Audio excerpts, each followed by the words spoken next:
how to reboot the gut. Now, this is not a talk on the gut, but the gut is so central. The gut is so sexy. I want to talk about the gut a little bit, and I want to talk about the 5R plan to heal the gut. So this is something that we do in our detox online. The 5 R's are pretty easy to remember. First is remove.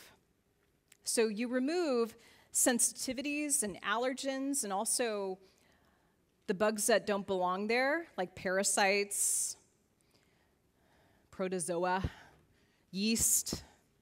I know Donna Gates is here, and she's like my go-to guru when it comes to removing yeast in the body.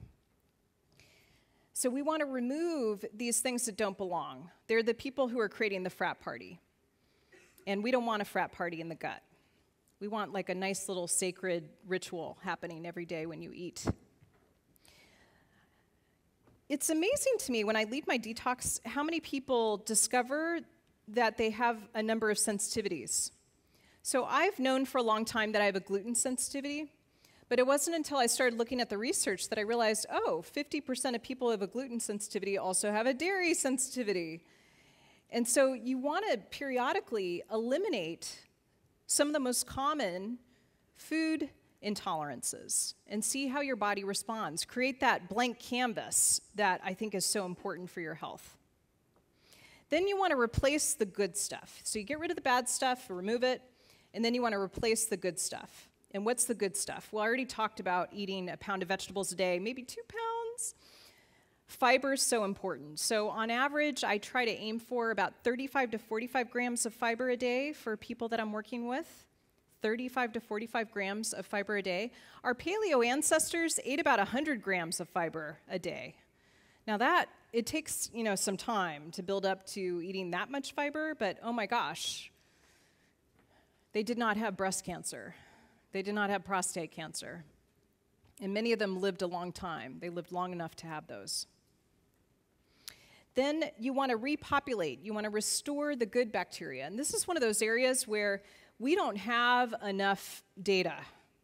We're pretty good with about 16, 20 different species in the gut, but there's still like this big black box where we don't totally understand what kind of ratios we want in the gut. If you want to check out your gut, one thing I would recommend is this really interesting citizen science project called the U-Biome. Has anyone heard of the U-Biome? So it's the letter U, B-I-O-M-E. It's a very inexpensive way of checking out your microbiome and kind of seeing what species you have there that you are carrying around. Then number 4 is repair. Repair the gut lining. It's very common for people who are making too many toxic metabolites in their body to have leaky gut. And then rebalance. And the rebalance, sometimes you might hear of the 4R protocol for the gut versus the 5R protocol. I like the 5 because it addresses some of those lifestyle issues, because the number one reason for leaky gut that I see in my practice is stress, like crazy stress. And stress pokes holes in your gut and makes your immune system overactivated. It leads to things like Hashimoto's, autoimmune thyroiditis, rheumatoid arthritis. There's many other things that, lead to this problem, but it's one of those things that we've got to interrupt.